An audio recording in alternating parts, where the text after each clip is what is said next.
Hello, beautiful people. That's like my M-Rob There it introduction. is. I'm trying Yes. my best. Did I bring it like you You would? did, Okay. man. I was there. Your voice conveys way more emotion than mine does, but I was trying to do the intro like you would do it. It's a brand new edition of NFL Explained. Mike Yam, Michael Robinson, my Super Bowl champ, is with me. I'm trying to match your energy level and your positivity. So I Yes. promise, as we are teasing head coaches and saying they don't really do anything, I'm going to say it with a smile on my There face. you go, man. So, People can hear the smile through the sound waves, through the airwaves, man. But I'm doing great. It's another football week. Can't wait to talk some ball with you, brother. yes. Well, part of that conversation, and I'm touching on it a little bit, is the fact of we watch all these games. We see these head coaches on the sidelines, and I know what you're thinking. Like, what do these dudes actually do, right? Yeah. Like, it's game day. They got coordinators. They got, different dudes running around, position coaches, the whole thing. We've all seen Hard Knocks. We've seen how big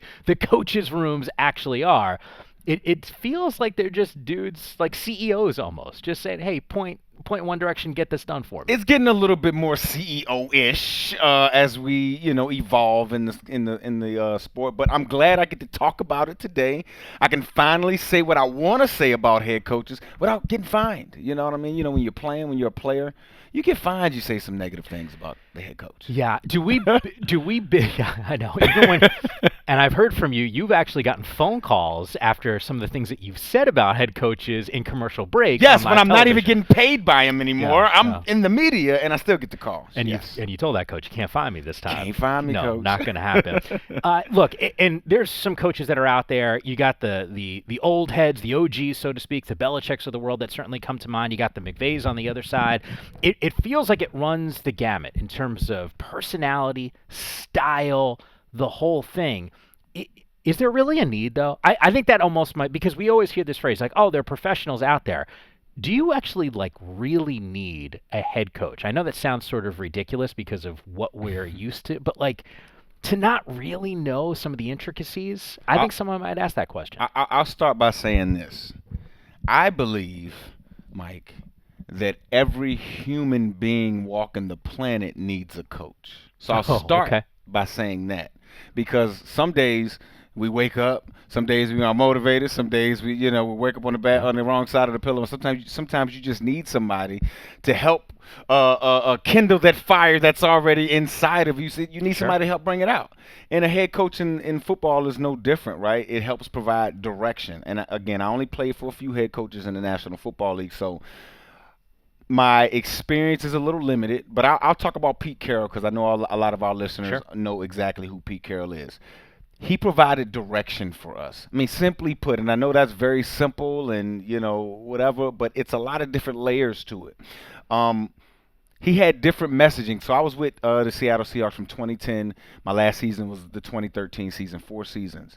And the messaging, especially early in the season in 2010 when I first got there, was totally different than the messaging he was saying in the 2013 season when we had the quarterback. We knew our defense worked. We had the running back in beast mode, who's a generational back. Like, we had of all the pieces. In 2010, he was more talking like, hey, guys, we gonna be a thorn in some people's behinds, man.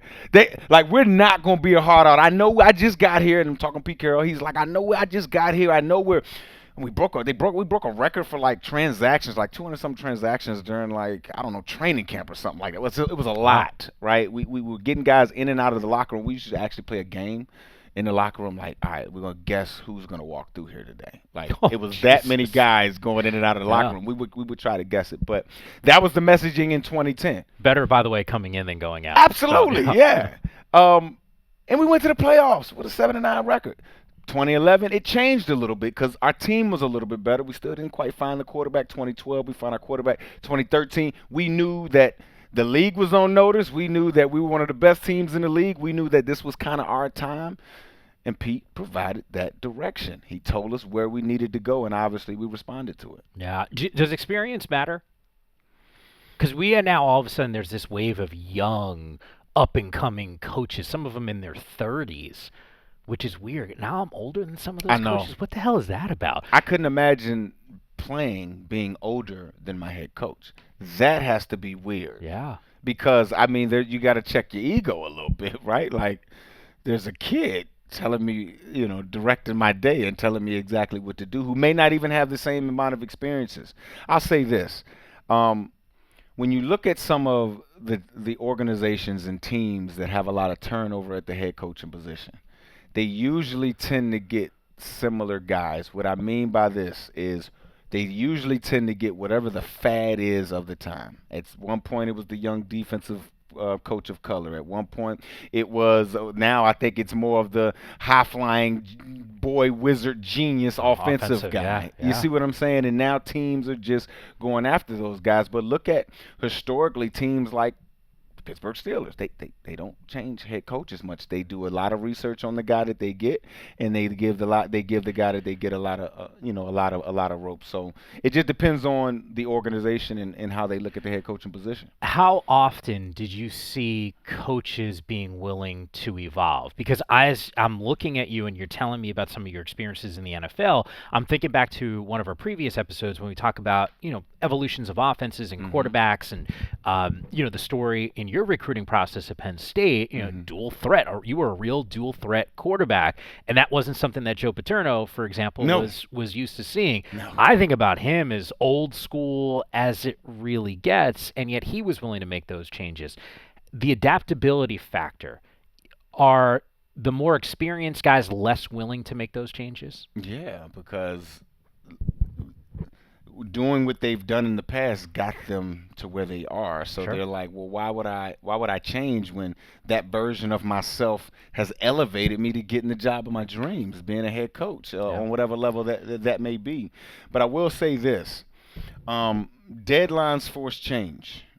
Deadlines force change. We know that in business. We know that anytime there's the trade deadline, you hear nothing about a damn trade, and then all of a sudden, 24 hours before the trade deadline comes, all of these speculation things, stuff starts to happen. And even with Joe Paterno, I think the change happened because, first of all, college football changed, and then I think it was pressure from the board of trustees to fire him. I think there's pressure from front offices and owners on head coaches, whether you're young or whether you're old, but especially because we're talking about some of the older ones, you better change or you lose your job. You see what I'm saying? Sure. That deadline is the losing your job part. And when you get, not I won't say threatened, but when you get presented with that type of a situation, head coaches are in one of those situations where they're like, I either gotta get with the program or die sticking with my program, which most of them evolve.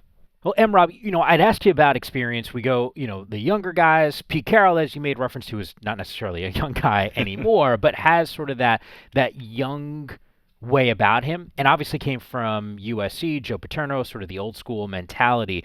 I want to take you through some new head coaches. Okay. 32 head coaches in the NFL. 10 of the 32 are in the first year with their teams. Mike McDaniel, Brian Daboll, Matt Eberflus, Nathaniel Hackett, Kevin O'Connell, Todd Bowles, Doug Peterson, Dennis Allen, Lovie Smith, and Josh McDaniels, just to name those guys that are out there. As of this season, the average age of an NFL coach is 49.2 years old. There are 19 coaches over 45 and 13 under that age. Wow. Yeah, it's a little bit of a wow moment there.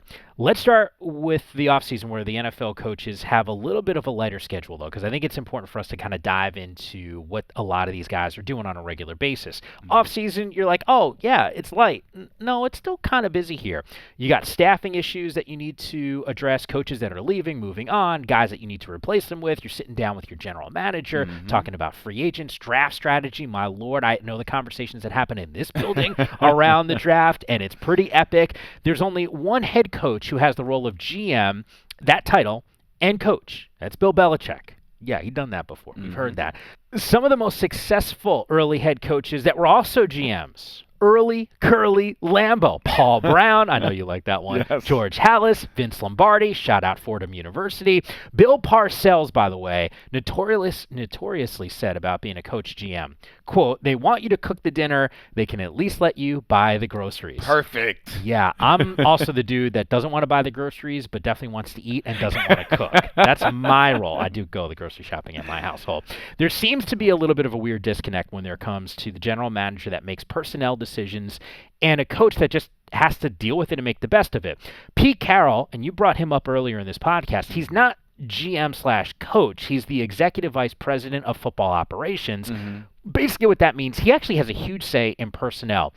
As the guy that's on the sidelines, Rob, that also has a say in who's on his team. Is there a benefit to what they're doing up there? It is a small benefit, just being that you do want your head coach who represents the coaching staff, and that you want those guys involved in the personnel decisions, because those are the guys who have to deal with the personnel on a day-to-day basis and make the schemes come off the paper into reality, and that involves dealing with the players, dealing with personnel. So I do think that's a good setup. I look at it as like this. I know you just explained all that business stuff, and I get it. We live in the Western world, and we got to have it. It's capitalism, and you got titles and all that type of stuff. From a player standpoint, this is what it looked like to me. It looks like good cop, bad cop. This looks like an opportunity during negotiations, during whatever the case may be. And I'm just going to use Pete and John because those are my guys. Those are guys I know. But I'm talking about all GMs and head coaches, and which head coaches who have a little bit of a business role as well. Hey, man, who gonna play bad cop today? Who gonna play good cop? Where's the price point? Okay, this is where we want to sign them from. Okay, I'm gonna tell them and love them up and tell them how much we love them and this, that, and the third. You gonna hit him with the business side and this, that, and the third. And when he gets upset, I'm gonna get him over here with me and tell him how much I love him. And they just go and they do the dance. And I think it's good to be able to have somebody who exclusively looks at personnel, being that general manager role. And it also, again, from a coaching standpoint, who has to deal with the player every day, gives somebody to blame stuff on. Hey, man, that's John, man. That's John. He wanted to let you go. That wasn't me, man. I love you. You know what I'm saying? That's the good cop, bad cop dynamic. It does make some sense, but it also strikes me as really difficult to balance both of those roles, because that's a lot of responsibility, and you got to have a lot of bandwidth. Got to delegate, man. Yeah, there's got to be but then your fingertips aren't on everything then. And look, maybe that's not the worst only thing. 24 hours in a day, bro. You eat. I mean, you gotta sleep for 8 hours. That gives you 16. I mean, you got family. I mean, it's only limited. So you have to be able to do the research on your coaching staff to know that the guys you have around you are going to do the work. That's why you see so many guys take their homies and friends that get entry level jobs, and they just skyrocket up the organizations, because it's all about trust. Again, it's human relationships. Okay, so as far as the responsibilities are concerned, I mentioned the staffing issues that are there. You got league meetings, you got off-season programs, strength and conditioning workouts in April, early May. You got the rookie football development program, rookie minicamp in mid-May. You got voluntary OTAs in May and June. You got mandatory minicamp in June. How important is the head coach when it comes to those activities? Like in the off-season? Yeah. Oh, man. Like, they're not, taking you through those workouts. No, they not. Yeah. They not. Them coaches, I mean, you see Pete Carroll throwing the football around, but they not really doing nothing for real. They just, they just having a good time and whatever. But I will say this, just like I started off the podcast and saying, they still provide direction. So, yeah, we may not meet every day with the head coach in the offseason, but we do meet every week. And that one meeting, that one big team meeting we'll have a week, the coach will talk about the goals. He'll talk about, hey, man, we got some fat guys. I'm looking at the weights coming in, man. You need to stop your extracurricular activity, or, we got the draft coming up. You know what I'm saying? These are the holes in our roster. You know what I'm saying? These are the needs. Just, again, putting everybody on point, making sure everybody's focusing on the right thing. And then schedule. I know our listeners may say, what did you talk? That's so important. Like, football players just need to know the schedule. The schedule is probably the most posted thing on any NFL locker room. It's on every TV. It's on everything. When do I got to go in for workouts? When do I got to talk to my coach? When do I got treatment? And when can I get the hell out of this building so I can go see my family? Yeah. I mean, and the coach is vital in setting those landmarks and setting the schedule. Very important. They typically get 1 month off for vacation a year. I actually was on vacation, and it was like an all-inclusive resort down in Mexico. And the woman who was like taking us from wherever, she's like, "Hey, what do you do?" And I mentioned exclusive concierge, the maid that you pay for and get with all that money you be stacking up over there, Mike. Here's the funny thing: like, the deal that we got on this vacation to be able to go was like pretty epic. But she said, "Hey," I mentioned the NFL, and she's like, "Oh, there's a football coach that always is here for one whole month."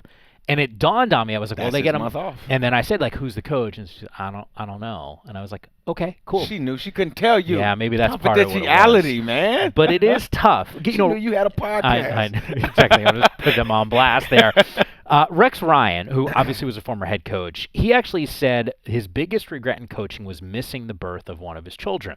He said, quote, I missed that one, not recommended. That's my biggest regret in coaching.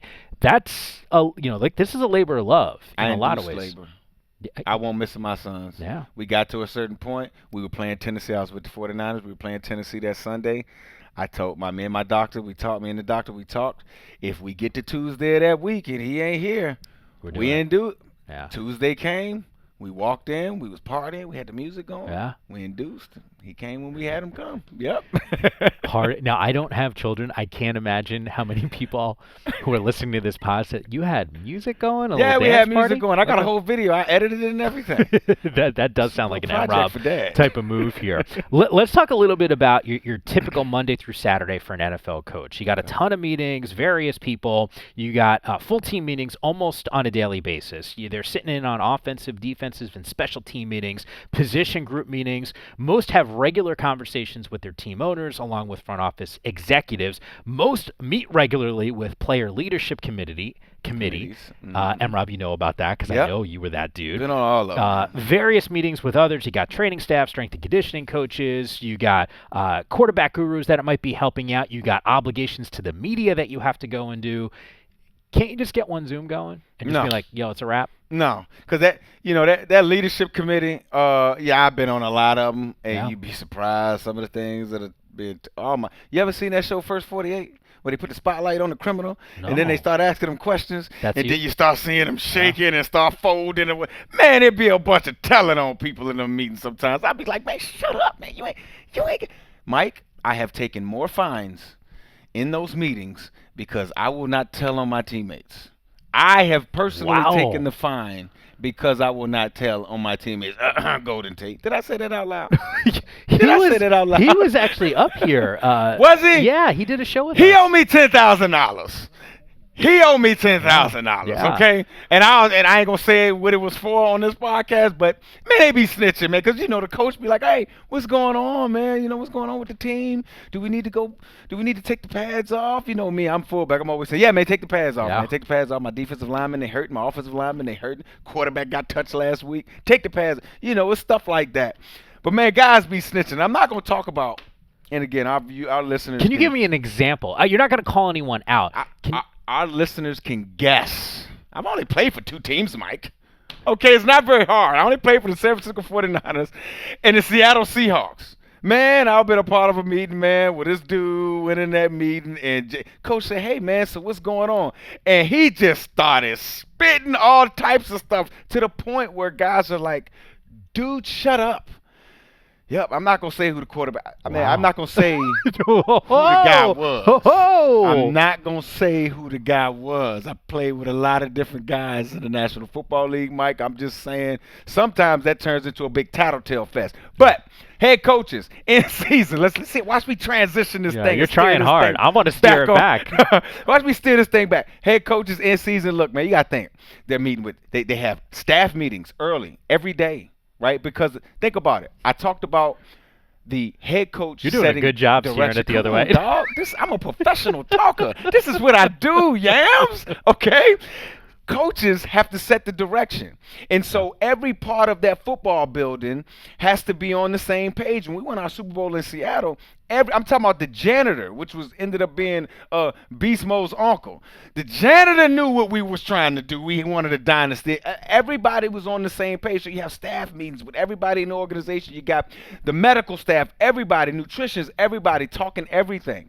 Then you have a straight coaches meeting. You got to talk about the coaches, how the issues from medical staff, how does that go along with the game plan this week that's going to affect the personnel changes that could possibly happen. And I'm talking about this happening on Monday, when Tuesday is when you bring in players in to work them out to see if they could be on your roster for that week. So again, and that's before the team meeting. Sure. And we talked about the team meeting where the coach actually has to, talk to the team and the players and things like that. So it's a lot that goes on. And Mike, usually team meetings, which was the last of the meetings I'm talking about, team meetings usually happen at 8 o'clock in the morning. Yeah, So bright what and I'm early. saying is there's a lot that goes on before that meeting that a head coach has to go through. One thing you haven't mentioned is film study. And Hmm. that's all I ever hear about. From a player's perspective, or the players that don't do it, which we don't need to get into, that was well chronicled before the season started, but also the coaches. Take me through that. Yeah, so a head coach looks at film.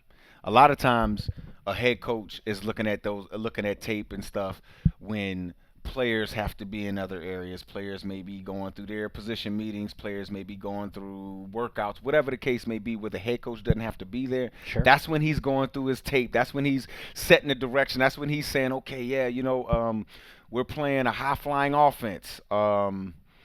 We might have to run the ball a little bit more." Again, I'm not saying call the plays. Sure. I'm saying set the philosophical direction for that week. That's what a head coach is doing when he's watching tape and things like that. So, yeah, tape is all over the place. Position coaches and coordinators probably watch a little bit more tape. You know what I'm saying? Because again, they're the ones dealing directly with the player, giving the player the tools in his tool belt so that the guy can go out there and do his job. And then there's practice. Oh yeah, There's I, practice. we just got to practice. Yeah. I feel like I've been talking forever, and we just got to practice. We did. Practice, generally, we're talking about Wednesday through Saturday. If it's a road week, a little different because of travel on either Friday or Saturday. There's a full practice on Wednesday, and then the practices actually get shorter as the week progresses there, and then you get essentially no pads on Saturday.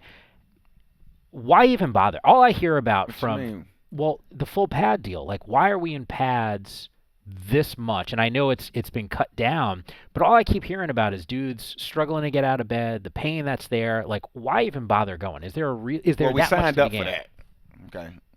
When I decided to play football a Sure. long time ago, when I got a scholarship to go to Penn State, when I got drafted and decided to sign that signing bonus and cash that check, Yeah. I signed up for aches and pains and getting out the bed slow and all that. That's what I signed up for. I know exactly what I signed up for. I'll make an example like this. So, Mike, you're a great host, bro. Oh, You I talk appreciate that. amazing. Like the way you are able to handle ideas. I sometimes I see the teleprompter be breaking on TA, and you still be handling it, doing all you think. It's amazing. No, seriously. I appreciate But you're that. able to do that, right? Because you had the Reps. reps Yeah, of it's all doing it. reps. Yeah. You had the reps of you messing up a few times, not Oh doing it yeah. as perfectly as Oh you yeah. wanted to do it. And so now you've gotten to a point where, I do my thing. Even if I do mess up, I ain't really mess up because you know what I'm saying? Yeah, yeah. That's what I do. Same thing with football players. They need the work with full pads on because that's what the game is played in. Full pads. You know what I'm saying? Yeah. I get taking care of the player. I get that the rules have kind of pared down a little bit where you're not in pads every week or you don't have to be in pads every week. And yes, you do have to take some of the hits off the guys. But look, I play fullback. And we had a podcast before where I said I used to tell some of the scout guys, hey, look, bro, I know we ain't had pads today, but I need you to go put on your pads Sure, sure. because I need that work at the end of practice. You got to get lathered up. Football is a physical sport. You cannot play the game of football without doing physical activities, and that's practicing with your pads on. It's also interesting too because I've heard this over the years, and not to make this a college thing because I know it does happen occasionally in the pros, but I'll reference it because I know firsthand when USC, and Willie would be mad, Willie McGinnis would be pissed off I'm bringing this up, but when USC was dealing with a lot of sanctions, they were low on numbers, and to combat it, they weren't tackling in practice. And then all of a sudden, you saw tackling become an issue in some of their games because just dudes weren't doing that during the course of the week. So I think what you're speaking to in terms of reps is a real thing. Early on in football seasons, Mike, you hear, man, we see Twitter, we see social Yeah, media. We yeah. got to deal with it on some of the shows here at NFL Network, how the fans are like, oh, man, Yeah. what's going on? My guys are missing. We see it every week. The first 6 weeks of the season are essentially preseason. It's essentially guys getting enough game reps Yeah. to master the craft. Yeah, no, I'm with you there. One other note, by the way, on coaches and their schedules, because I think a lot of people watch Thursday Night Football on Amazon. What's fascinating to me is the amount of times that you hear Al Michaels and Herb Street talk about the meetings that they're having with players and coaches. That is a huge part of the broadcast and part of their responsibility ahead of the game to give you some intel, talk to you about some things off the record, some things on the record to get a sense of what's about to happen during the course of the week. The point is, coaches are pretty damn busy. Coming up next here, I know what you're thinking. They're getting paid, right? It's all about the Benjamins. Find out about those paychecks a little bit more when we come back here on the NFL Explained podcast. Welcome back to the NFL Explained podcast. I made reference to it in our last episodes. Nothing wrong with sliding into the DMs. You know what I'm saying? At Real Mike Rob, at Mike_Yam. We've been getting questions from you. I'm legit excited. We've gotten some good ones so far. If there's a topic or a question you want answered, I promise we will work it into our mailbag episode. So keep some of those comments and those questions coming our way. But I had made reference to some of the cash and the checks. Like, at the end of the day, everyone knows a lot of these players are making serious money. I mean, the contracts are always talking. We're always referring to a lot of those contracts. But NFL coaching salaries, not always released to the public. So we got a little bit of data. We know some people who know some people. Put together an NFL head coaching salary sort of list, a couple notable contracts, and just sort of some sources that we really trust. The average coach, $3 to $4 million per year on the low end, and over $10 million a year on the high end. Pete Carroll, not that we need to be blowing up anyone's salaries, but we're going to do it anyway, signed an extension, 11+ mil in December of 2018. Our guy, Ian Rappaport, he said he signed another 5-year extension to make him one of the most highly compensated, if not the highest paid coach in the NFL. That 5-year extension, that was reported by Adam Schefter. In 2018, Rappaport had those original numbers. Cincinnati, Zach Taylor, he signed an undisclosed extension this offseason after being one of the lowest paid NFL coaches at $3.75 million per year. That's according to Schefter. That's all he was making? Yeah. It's nice you should have been making more than that. I mean, and look, I know people are like, Mike, did you just say 3.75? That's all? Yeah. If the most important position is the quarterback position, and that guy's salary is ballooning around $40 million per, and you're supposed to be one of those guys that can make those guys one of the best in the league, I think you should make more than $3.5 million. Yeah, get to a Super Bowl. That'll also help get you that raise. David Culley. At Houston, signed a fully guaranteed 4-year, $22 million contract in 2021, fired after one season. Bring me the cash. Give me my bread and then fire me. You will hear from me for the next 3 years. I know, seriously. $11 million? Money well spent? I would say yes. Especially the ones that have a proven track record, like the ones, obviously the Belichicks, the Pete Carrolls, the guys that have been proven to go places. And win. I think they should, especially when you look at the TV money, the ballooning salaries of players. Yeah. I mean, if all ships are rising, truly let all ships rise. I do think head coaches should make more too, and I do think the ones that can go into any football situation and help their team. I mean by this, you got your Sean McVays, your offensive gurus. You got your Todd Bowles, your defensive gurus and play callers. Those guys, okay. Todd Bowles sees the game through a certain lens, okay? He sees the game happening. He's going to always look at, well, how can we stop them from doing the positive? You see what I'm saying? Because that's a defensive concept. That's a defensive way of thinking. Sean McVay is going to always be in attack mode. He's always going to say, oh, they scoring. Okay, how can we score more? Yeah. You see what I'm saying? It's just it's a different way of looking at it. But when you got that coach, and again, I had Joe Paterno in college, but there's coaches out there in the National Football League, i.e. Bill Belichick, whatever, who, and I know Bill Belichick has a defensive specialty to it, but can walk into any situation at halftime. I remember being down by 2 touchdowns. I think it was the Green Bay, may have been to somebody else with the Seattle Seahawks, and Pete Carroll walked into the offensive side and said, hey, I know we're down by 14 points, but we're going to go 22 personnel with just 2 tight ends and 2 running backs and 1 wide receiver. We're going to go 22 and 21 personnel the rest of the game, and we're going to win. And we looked like, but that goes against conventional wisdom. He saw something. Yeah. He saw they couldn't handle beast mode. He saw the weak side run game out of 2 tight ends they couldn't handle. Again, a coach walking into a football situation and lending his expertise. And at the end of the day, if we win or lose, it falls on him. Yeah. That's his job. You see what I'm saying? So it's always nice from a player standpoint to look at a guy and know that you have a guy that can walk in any situation and help you. If you're listening to this podcast, well, clearly you're listening to this podcast, but if you just heard M-Rob, well, you did hear M-Rob. M-Rob just said 22 personnel. If that's confusing to you, I do encourage people to go back to one of our previous episodes where we talked about offensive play calling and what that actually entails. It is a great recap for anyone here that has been checking out the NFL Explained podcast.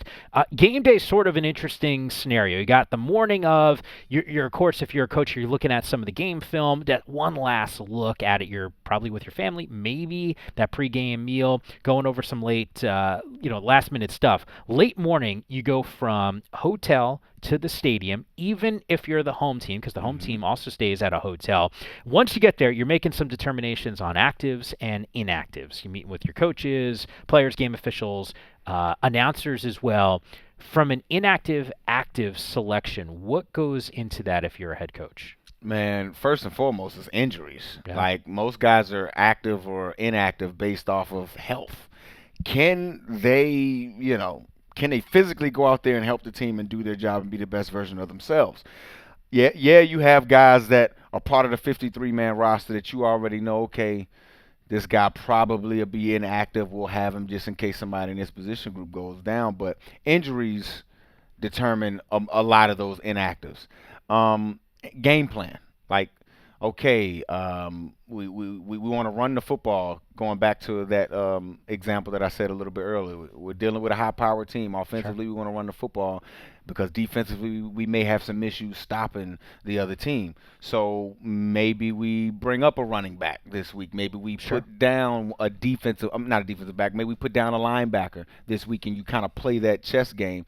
And then last but not least, business, man. I mean, I don't know if I should be saying it on an NFL podcast, but it's just me and you. Just me and you. Ain't nobody. Just me and just you. me and you. Okay, ain't nobody just else here. Me and you. Okay, cool. Well, sometimes a guy might need some catches for a certain incentive. I've seen it happen, and they're like, "Well, you said what about me? You said this about me? Well, we already losing.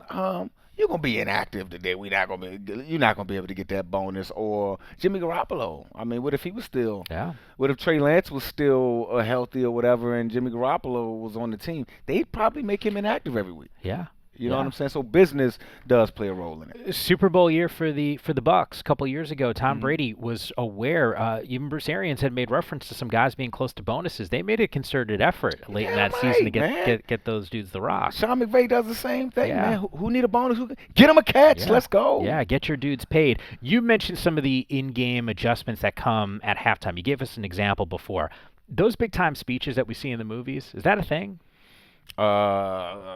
That's a no. No, not really. Yeah. Not really. Is the speeches, the real good speeches, to me, come from the players or the position coaches. Because they in the fire, man. Yeah. I mean, they are the ones that are literally going back and forth with the opponent. You know what I'm saying? But one thing a head coach can do, a head coach can alleviate doubt at halftime. If you're doubting your team, if you're doubting your opportunity to come back in a game, if you're doubting your ability to finish, the head coach makes you go all in. You know the 33 rule, right? Sure. 33% of people going to be leaders, 33% of people are going to be able to go either way, and 33, look, man, I ain't doing it. The head coach is that bottom 33, the head coach goes after them. Then the upper 33 during that halftime speech raises all ships. Coin flip. Who's making the call? Usually the head coach Usually the head coach will come over. I know when I was always calling a coin flip, it would always be. It's so funny. It would always be the head coach find me because for whatever reason they wanted me to talk. Head coach would find me, but he would always have the field goal kicker right next to him. And the field goal kicker basically licking his thumb, seeing what direction wind is going, throwing up grass, acting like he's a meteorologist. He's talking about weather and the angles and degrees and halftime and the sunsets and this, that. But the final one comes down to the head coach. Okay. I made reference to coaches and their ages a little bit earlier. We've taken people through, generally speaking, what the coaches are doing during the week. Responsibilities, calling plays. You're thinking to yourself, well, you got some coaches who already have coordinators, so who's doing what? Here's how I'm going to break it down for you. 32 head coaches, 18 of them call the plays on defense or offense. As you could imagine, 14 of those coaches are calling offense, only 4 calling defense. And just so that you have some sort of semblance of whose specialty is what, I'll take you through it. Cliff Kingsbury, Arthur Smith, Zach Taylor, Kevin Stefanski, Nathaniel Hackett, Matt LaFleur, Frank Reich, Doug Peterson, Andy Reid, Josh McDaniels, Sean McVay, Mike McDaniel, Kevin O'Connell, Kyle Shanahan, all on the offensive side. Defensively, Lovie Smith, Brandon Staley, Dennis Allen, Todd Bowles. Obvious question. You could put Bill Belichick in that and Pete Carroll. They're both defensive fish, more slotted to that side. We'll lean that way. I think the obvious question here is, if you ain't calling plays, what are you doing?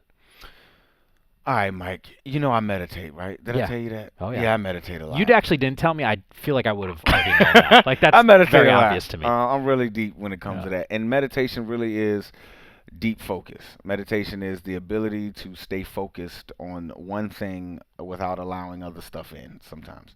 And your reality comes with what you focus on the most of. You see what I'm saying? The head coach's job is to keep a pulse on the team and to remind everyone what the direction and the purpose always is.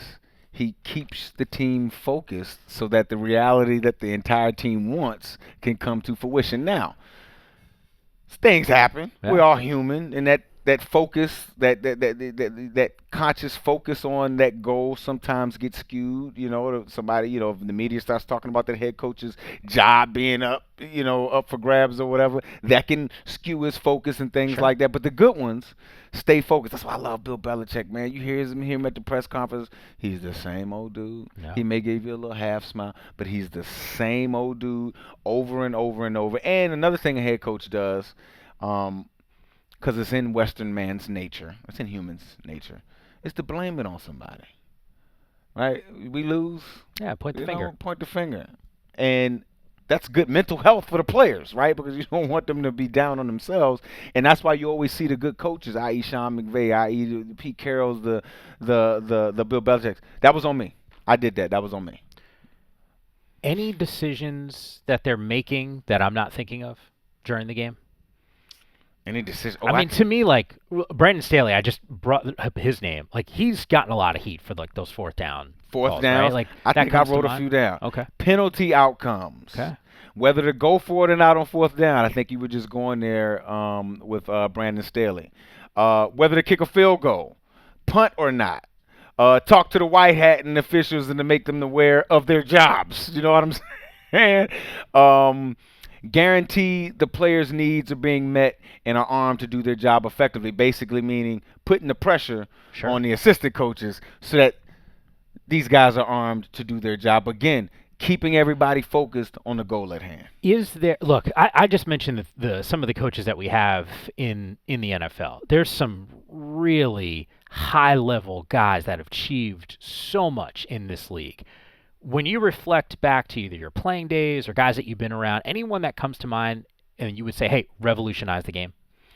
Revolutionize the game. Ooh. You hear me talk a lot about Pete Carroll. I think his approach as far as being more of a player coach, always focusing on the positive, never really bringing up or highlighting the negativity, was revolutionary. And I think his first stint as a head coach, the league wasn't ready for it.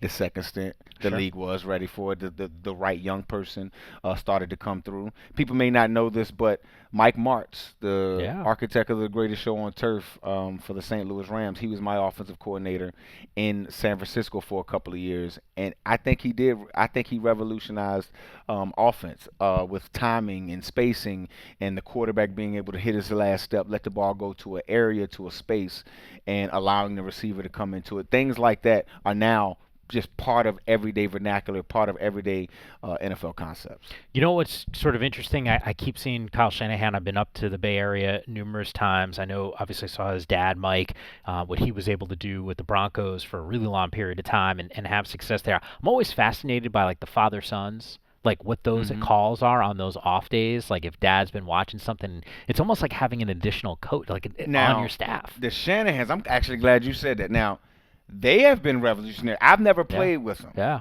But, obviously Bill Walsh most of the West Coast concepts are now just regular, just part of everyday football.